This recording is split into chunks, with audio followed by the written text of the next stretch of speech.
अस्सलामुअलैकुम। जैसा कि पहले वाली वीडियो में हमने सुपर एशिया के मॉडल ECM 5000 ऑटो का रिव्यू दिया था।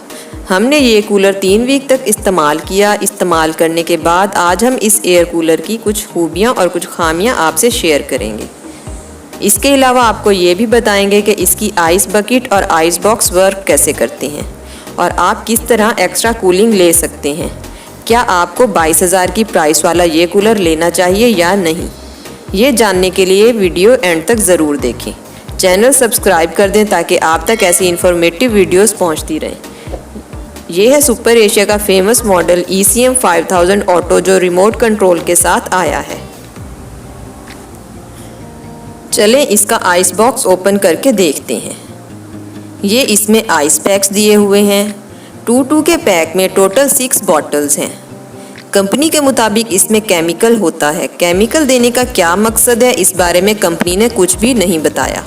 अगर आप इस बारे में जानते हो तो कमेंट करके ज़रूर बताएं। इन आइस पैक्स को हम फ्रीज़र में रखकर फ्रीज़ करेंगे। ख्याल रहे आइस पैक्स लीक ना होने पाएँ और इन्हें बच्चों की पहुंच से भी दूर रखें। ये हमने आइस पैक्स फ्रीज़ होने के लिए रख दिए। अगर हम इस कूलर की खूबी की बात करें तो वो इसका रिमोट कंट्रोल होना है। रिमोट काफ़ी स्मूथली वर्क करता है, लेकिन इसके साथ साथ इसकी ये खामी है कि अगर आप रिमोट से कूलर ऑफ करेंगे तो आपकी की हुई सेटिंग्स ऑटोमेटिकली रिस्टोर हो जाएंगी।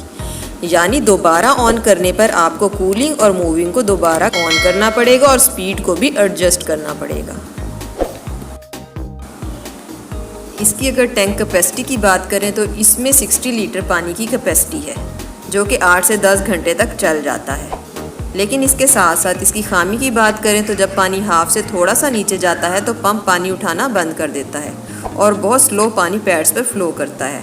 आपको दोबारा टैंक फुल करना पड़ता है क्योंकि पंप पहले पानी को आइस बॉक्स में उठाता है, फिर वहाँ से पैड्स के ज़रिए नीचे फ्लो करता है।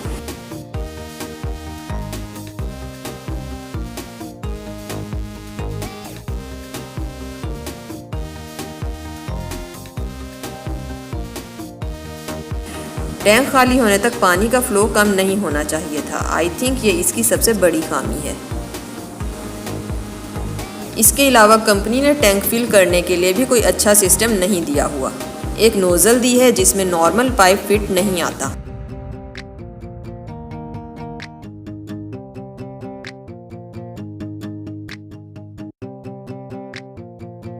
हमें साइड से पाइप एडजस्ट करके फिर टैंक फिल करना पड़ता है। अगर यहाँ छोटा सा ओपनेबल डोर दे देते तो पानी डालना काफ़ी इजी होता। इस नोज़ल से पानी डालें तो पाइप से बाहर गिर जाता है। अगर आपको इस नोज़ल से पाइप के ज़रिए पानी डालने का तरीका मालूम है तो कमेंट करके ज़रूर बताएं। आइस पैक्स फ्रीज़ हो चुके हैं। अब देखते हैं कि ये किस तरह वर्क करते हैं और कैसे एक्स्ट्रा कूलिंग देते हैं। आइस पैक्स में मौजूद केमिकल बर्फ़ बन चुका है। इनको दोबारा आइस बॉक्स में इस तरह रखेंगे।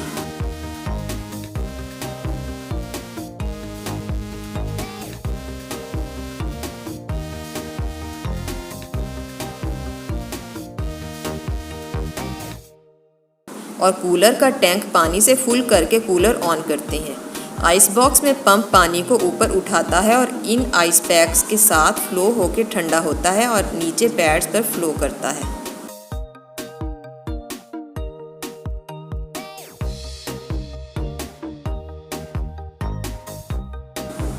इस तरह पानी इन आइस पैक्स में मौजूद बर्फ़ से एक्स्ट्रा ठंडा होकर पैड्स में फ्लो करता है और आपको एक्स्ट्रा कूलिंग देता है।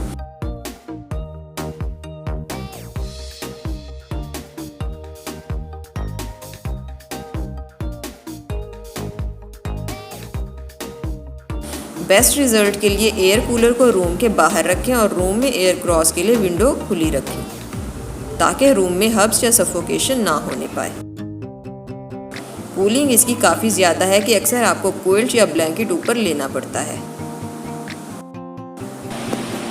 कूलर की नॉइज़ की बात करें तो काफ़ी ज़्यादा है, यानी लाहौरी कूलर जितना या इससे थोड़ा सा कम।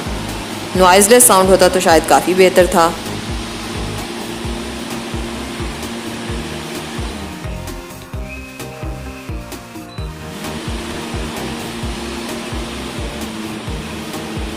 ये थी आज की वीडियो। 22,000 कॉस्ट में इन खूबियों और खामियों के साथ क्या ये प्राइस जस्टिफाइड है? कमेंट करके ज़रूर बताएं।